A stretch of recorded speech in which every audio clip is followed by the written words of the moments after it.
Universal idol सेवा समिति जो एक एनजीओ है, हम मुख्यमंत्री सारथी योजना के अंतर्गत चलाते हैं। इसमें क्या है कि जो कैंडिडेट्स होते हैं जिनकी उम्र लगभग 18 वर्ष से लेकर 35 वर्ष तक की होती है, हम उन्हें प्रशिक्षण देते हैं। प्रशिक्षण उपरांत हम उन्हें रोजगार के लिए भेजते हैं।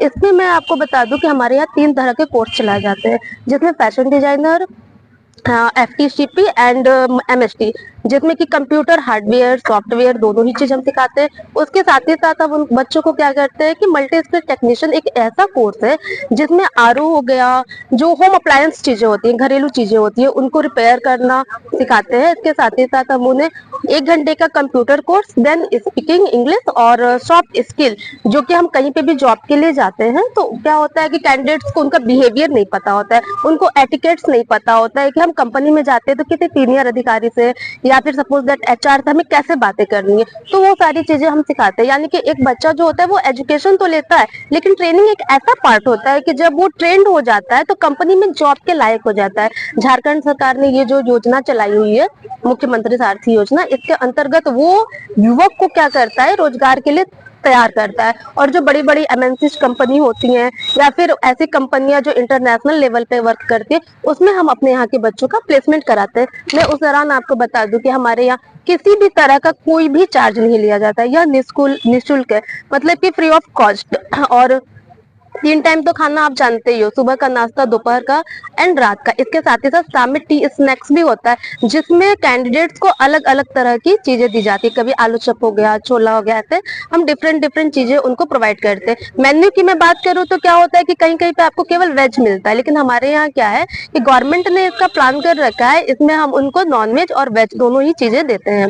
और रहने की सुविधा के मामले में बोल दूं मैं तो इनको रहने की पूरी व्यवस्था दी जाती है। इनको एक ट्रंक दिया जाता है, बेड हो गया, बेडशीट हो गया, और RO का पानी हम इनको प्रोवाइड करते हैं। उसके साथ ही साथ हमारे ये जो बच्चे हैं वेल ट्रेंड हो जाते हैं, देन हम इनका प्लेसमेंट कराते हैं।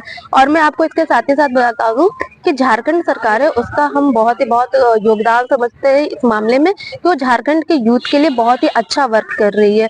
और मैं बता दूं आपको कि गवर्नमेंट जो है ये जो स्कीम चला रही है, इस स्कीम से जो ऐसे लोग हैं जिनका फाइनेंशियल कंडीशन काफी लो है, जो कुछ कर नहीं सकते, जो 8वीं पढ़ाई करके छोड़ दिए हैं, और कुछ लोग ऐसे भी हैं जिनको फाइनेंशियल सपोर्ट ही नहीं मिल पाया है, उनके लिए बहुत अच्छा है, क्योंकि हम कोई भी चार्ज नहीं करते। मैं एक बार फिर से आपको बताना चाहूंगी कि इसमें 1 रुपया नहीं लेते हैं। कोई भी कैंडिडेट हमारे यहाँ आता है, उसका हम घर घर जाते हैं, उनको अवेयर कराते हैं। ये हमारा जो है एक पैम्पलेट है, इसमें ये सारा कुछ लिखा रहता है कि हम किन किन बच्चों को हम किस तरह के बच्चों को ट्रेनिंग दे सकते हैं, क्या क्या क्राइटेरिया होता है, उनके डॉक्यूमेंटेशन क्या क्या लगते हैं, ये सारी चीजें इसमें होता है। इसके द्वारा हम उनको अवेयर कराते हैं, देन वो हमारे यहाँ आते हैं और उनको हम सारी सुविधा प्रोवाइड कराते हैं। हम वीकली या मंथ में पेरेंट्स टीचर मीटिंग भी रखते हैं, जिसमें कि हम कैंडिडेट्स के गार्जियन से मिलते हैं बाकायदे, और उनको जॉब पे भेजने के लिए और किसी भी तरह की फैसिलिटी में कोई इश्यू आता है तो उसके रिगार्डिंग हम एक मीटिंग रखते हैं।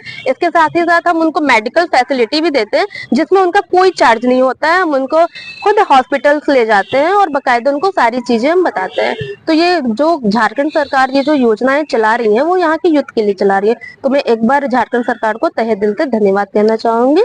जय झारखंड। फूड मेन्यू जो आप बना हुआ है फूड मेन्यू का, उसमें क्या होता है, कभी कभी कैंडिडेट्स का क्या होता है ना कि मन होता है, मैम आज क्या है ना कि आज हम लोगों का मन कर रहा है छोला चावल खाने का, लाइक, तो अगर ऐसा कैंडिडेट बोलता है तो उनके डिमांड पे भी कभी हम चेंजेस करते हैं। अदरवाइज जो हमारा होता है, बच्चे सेटिस्फाइड रहते हैं, बच्चों का ये नहीं होता है कि नहीं मैम हमें ये चीजें नहीं करनी, वो फॉलो करते हैं। कुछ रूल्स भी बने हुए हैं जिनका उनको नियमित रूप से पालन करना होता है। जैसे कि ट्रेनिंग की बात मैं करूँ तो टाइम फिक्स है, 9 बजे उनको क्लास में एंटर हो जाना है ना, और शाम को 5 बजे उनका क्लास ओवर होना है। तो उनका डेली रूटीन बना हुआ है। और सिक्योरिटी के मामले में मैं बता दूं आपको, तो हमारे यहाँ गार्ड है, और वो गर्ल्स के लिए, बॉयज के लिए वार्डन होती हैं, जो उनका केयर टेकर की तरह वो उनका ख्याल रखती है। रात के 2 बजे अगर किसी कैंडिडेट को बुखार आ जाता है, अचानक से किसी भी प्रकार की प्रॉब्लम आ जाती है, तो फीमेल्स के लिए फीमेल्स वार्डन होती है, जो नाइट में भी अगर हमें जरूरत पड़े तो हम उन्हें हॉस्पिटल ले जाते हैं, या फिर ऐसे जरूरत होता है तो जो डॉक्टर प्रिस्क्राइब करता है मेडिसिन, वो मेडिसिन हम उनको देते हैं। तो हॉस्टल में रखते हैं जी, मेडिसिन कुछ ऐसे जैसे कॉमन मेडिसिन जैसे पैरासीटामोल हो गया, उनको बुखार आने पे हम दे सकते हैं। अदरवाइज अगर एक दिन से ज्यादा होता है तो हम उनका चेकअप कराते हैं, चेकअप कराने के बाद ही किसी प्रकार की दवा उनको प्रोवाइड करते हैं। ट्रेनिंग के स्टेट में आपका है? क्या है ना सर, क्या हमारा ना एमओयू होता है जिसमें कि जिस कंपनी में हम भेजते हैं बच्चों को, वहां से हमारा ऐसा होता है कि ये झारखंड गवर्नमेंट भी उसमें वो रहती है इन्वॉल्व, तो कि किस कंपनी में हम भेजेंगे। हम किसी भी कंपनी में भेज देंगे, कैंडिडेट हमारा सेटिस्फाइड नहीं होता या किसी भी प्रकार की उसको प्रॉब्लम होती है, तो उसकी रिस्पॉन्सिबिलिटी हमारी होती है कि किसी प्रकार, क्योंकि हालांकि मान लीजिए मैं तमिलनाडु में हमने उनका प्लेसमेंट करा दिया, तो तमिलनाडु के लिए हम हमारे लिए उस कैंडिडेट के लिए सेफ्टी सिक्योरिटी ज्यादा जरूरी है। और मैं इसी के साथ एक चीज और आपको बताना चाहूंगी कि झारखंड सरकार ने एक सपोर्ट सेंटर बनाया है जिसे माइग्रेशन सपोर्ट सेंटर कहते हैं, और ये माइग्रेशन सपोर्ट सेंटर जो है वो अलग अलग लोकेशन में, लाइकली सबसे ज्यादा जैसे तिरुपुर हो गया, चेन्नई हो गया, बैंगलोर हो गया, राजस्थान हो गया, तो ये अलग अलग स्टेट में क्या है कि हमारा माइग्रेशन सपोर्ट सेंटर बना हुआ है जो झारखंड गवर्नमेंट का ही है। तो वहां पे हमारे कैंडिडेट सबसे पहले जाते हैं, वहां स्टे करते हैं 1 डे, है ना, और उसके बाद वहां से हम उनको कंपनी में ले जाते हैं। इन केस ऑफ कभी कंपनी में हमारे कैंडिडेट को कोई इश्यू आ जाता है तो हमारे वहाँ के जो मैनेजर्स होते हैं वहां पे जाते हैं, उस चीज को सॉर्ट आउट करते हैं। क्या परिचय पड़ेगा?